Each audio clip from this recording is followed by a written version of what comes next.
Hai teman-teman, apa kabar? Saya hari ini akan mengadakan Q&A. Weh, keren. Q&A JJ Yeni Channel. Hari ini saya akan membacakan beberapa komentar dari para penonton setia video saya. Meskipun itu dari subscriber saya, dari penonton yang belum subscribe, itu akan saya baca. Komentar ini adalah komentar yang membuat saya terharu. Oke, pertama-tama saya bacakan ya. Ini di kontenku yang waktu melepaskan anakan ikan koi ke tempat wisata. Namanya apa ini ya, aku lupa ya. Sumber Sirah. Komentar dari bapakmu Uhui. Namanya keren nih. Komentarnya seperti ini. Goblok, lepasin koi di sungai justru merusak sungai. Koi kalau lapar jadi predator. Nah, komentar yang seperti itu adalah komentar spam.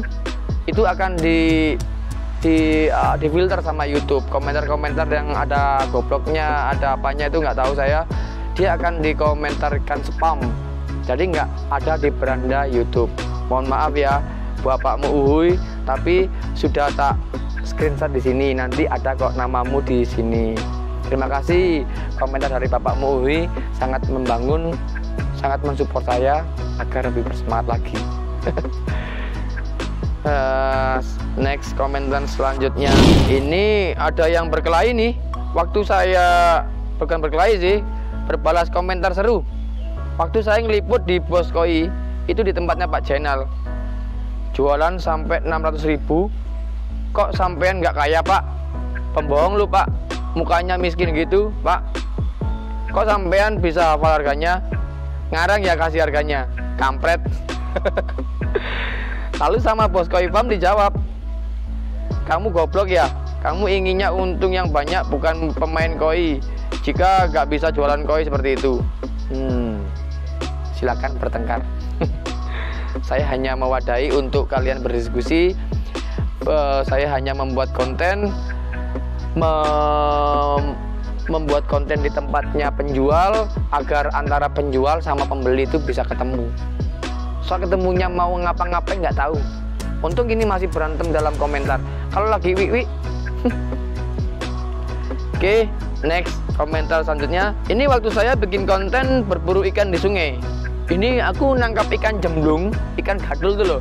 Tapi view-nya lumayan banyak loh. Dari Robi Kian Ai. Mantap yang hobi mancing ikan si monster, jangan lupa mampir ke channel YouTube saya. Ini spam nggak sih kayak gini? Mudah-mudahan nggak spam deh, biar nongol di sini. Ya, saya kepingin subscribe juga beberapa tempat atau beberapa konten kreator yang sudah subscribe saya. Komentari wake, mau tak pilih sing ndi yo. Oh ini komentar di video saya terakhir yang judulnya menguras kolam kaca minimalis dan memasukkan puluhan ekor ikan koi. Dari Zoe Slow. Rada bingung mas, setiap mindahin ikan koinya kok rada bingung mas, setiap mindahin koi kok koi lama gak ada ya. Kemarin udah diisi banyak ikan ya. Gak usah bingung, saya kan penjual koi. Jika koinya nggak ada di tempat saya, berarti laku. Next komentar dari Pesona Koi Bali. Komentarnya simple. Ngiler rek, lihat warna nih. Jawaban saya juga simple. Diusap. Salam ya buat Pesona Koi Bali. Saya tuh dulu lebih intens buat konten videonya tuh di Bali. Salam buat semua yang pernah saya liput di Bali. Terima kasih sudah memberikan waktu untuk saya bikin konten. Ada lagi pertanyaan dari Hasani Family. Sam, kolam yang rembes dikasih apa ya biar nggak bocor? Kalau kolam rembes itu biasanya yang saya lakukan adalah saya mencari mana yang rembes dulu. Caranya gimana? Caranya saya mengisi itu, bisa plastik, bisa botol aqua bekas, dikasih air bercampur dengan tepung. Pokoknya warnanya biar beda sama air. Nanti kita kecut-kecutan tuh, dipenek-penek gini loh guys, disemprot-semprotkan ke air. Nanti kalau memang rembesnya besar, air yang berwarna putih itu akan masuk ke sela-selanya. Nah itu yang perlu ditutup rembesannya. Dengan cara apa? Dengan cara disemen lalu dikasih sama no drop atau flexicot seperti itu. Komentar dari mana ya? Oh ini dari Siti Wildan di video saya yang melepas ikan koi.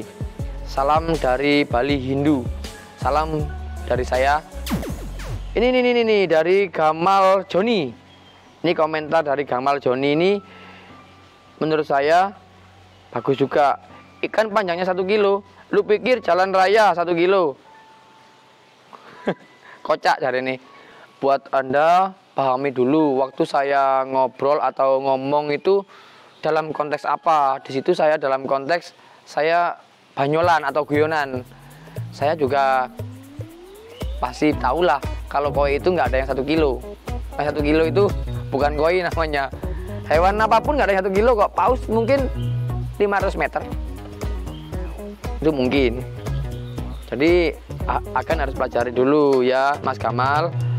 Itu waktu saya banyolan, jadi agak guyon-guyon lah. Koi 1 kilometer. Seperti itu. Dari Kang Ali. Kang Ali berkomentar, salam persahabatan dari Paguyuban Koi Cidahu Sukabumi. Salam dari saya dengan rendah hati mengucapkan salam kepada dari Paguyuban Koi Cidahu Sukabumi. Salam ya, salam kenal semuanya.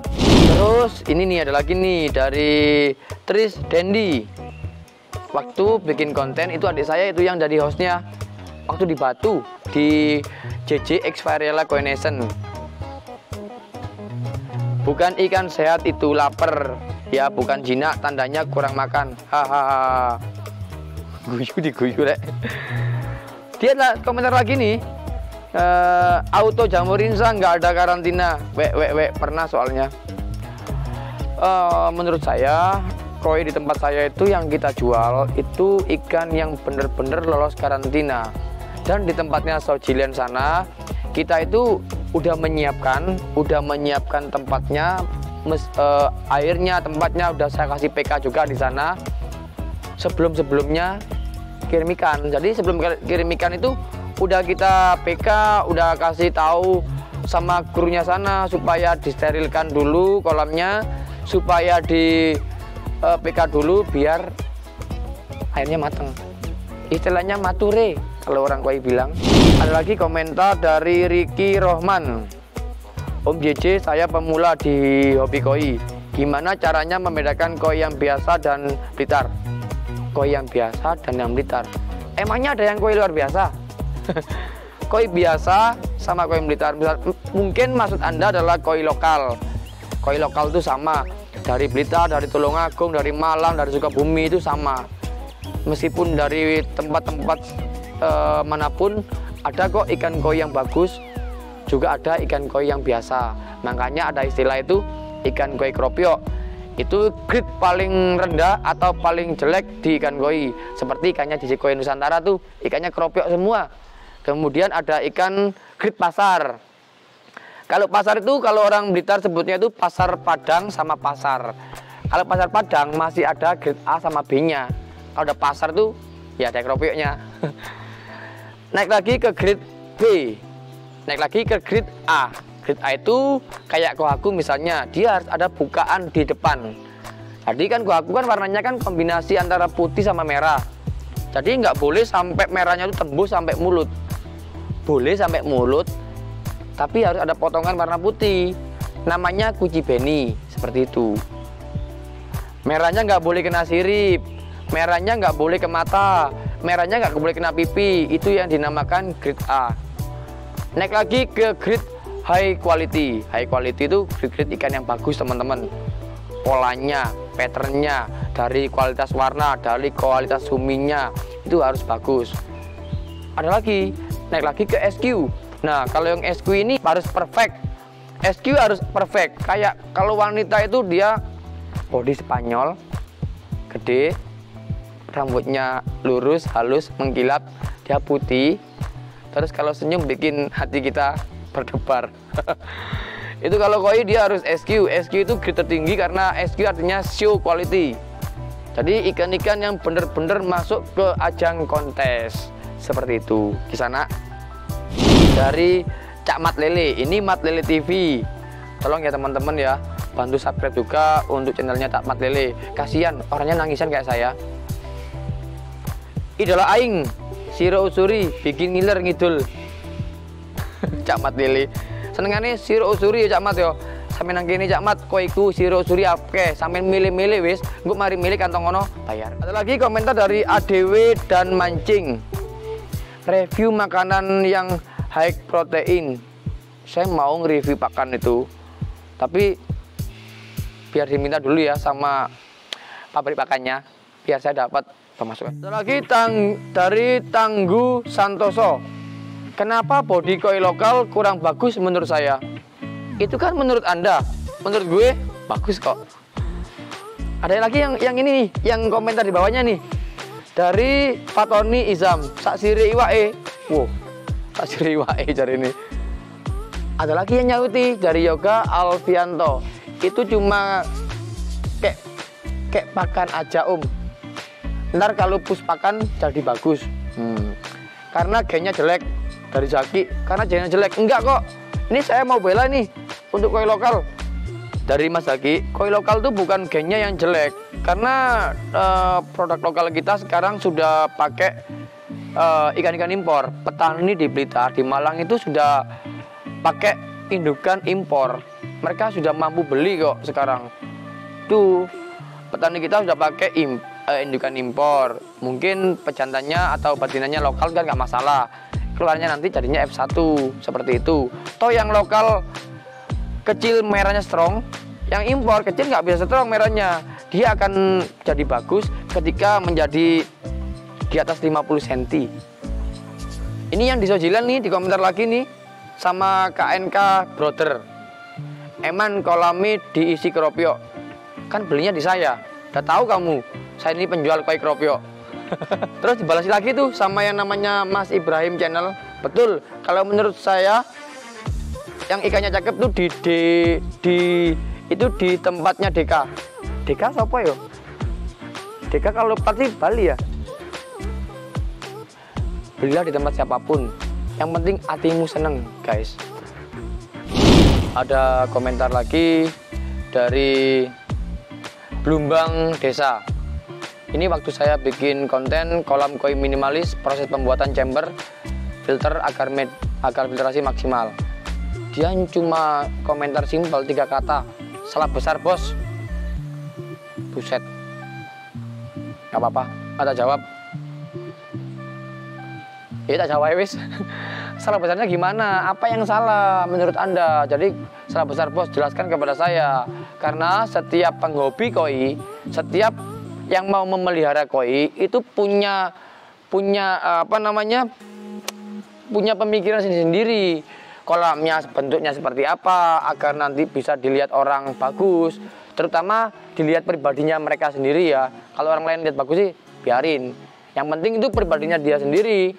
Mau bagus apa enggaknya. Masalah filtrasi atau media-media itu terserah kita. Tujuannya apa? Tujuannya kita merawat koi itu agar koinya itu sehat. Satu, agar airnya bersih, bening, sehat untuk koi. Itu tujuannya, meskipun caranya beda-beda. Yang penting tujuannya agar koi sehat, kolamnya jernih. Itu kan, iya, sama yang saya lakukan. Ada lagi komentar dari Muhammad Kelvin. Mas, boleh kasih saran nggak bikin video untuk pemula yang pengen budidaya koi? Apa yang harus dipersiapkan dan cara pemijahan yang benar? Cara sortir dan karantina setelah dari kolam sawah. Step by step mas. Salam koi Indonesia. Salam juga dari saya. Kalau untuk penanganan koi yang baru panen dari kolam lumpur, setiap video saya mungkin akan bisa nonton. Itu saya lakukan. Penanganan koi yang baru panen dari kolam lumpur itu sering saya lakukan kok. Kalau untuk pemula, pengen budidaya koi, gampang. Satu, Anda harus menyiapkan lahan untuk pembesaran. Kedua, kalau mau pemijahan, yang pertama Anda siapkan adalah indukan, pejantan sama indukan, biar mereka kawin. Yang tidak lupa budget, seberapa besar budget Anda. Kalau mau koinya bagus, Anda harus memilih indukan-indukan yang berkualitas, seperti itu. Dari Controng 08, hati-hati bermain koi. Sebulan lagi harga akan turun, banyak petani koi sekarang dan tidak ada pembeli. Mosok. Ini yang saya bikin konten hanya dalam akuarium koi jadi bulky, capping ikan koi. Ini banyak saya dapat komentar jelek karena waktu itu saya bikin konten, udah jadi konsep videonya, judulnya salah. Terus saya nggak menyebutkan cara cappingnya seperti apa, pakannya pakai apa. Jadi saya itu memperbaiki video itu dengan menuliskan tulisan di deskripsi. Seperti itu teman-teman. Jadi aku melengkapinya dengan membuat tulisan di deskripsi. IM channel, pola ikannya zong mas, gak layak. Padahal ikanku yang waktu itu tak bikin konten tuh ikan-ikan super semua loh. Ada Sowa SQ, ada Siro yang tetegoi, mau tak keeping, ada Sanke juga. Katanya zong. Gak apa-apa wis. Oke lah teman-teman. Video-video saya yang bermanfaat kalian bagikan ke teman-teman, ke saudara. Tapi dalam konten saya kalau ada yang bermanfaat jangan diikuti, kalian skip aja, nggak apa-apa. Karena saya berusaha untuk membuat konten-konten yang bermanfaat bagi teman-teman semua, khususnya penghobi koi pemula. Kalau udah master sih ngapain saya kasihkan, mereka udah bisa sendiri kok. Oke, jangan lupa subscribe, like, dan komen agar saya lebih bersemangat lagi untuk bikin video selanjutnya. Assalamualaikum warahmatullahi wabarakatuh.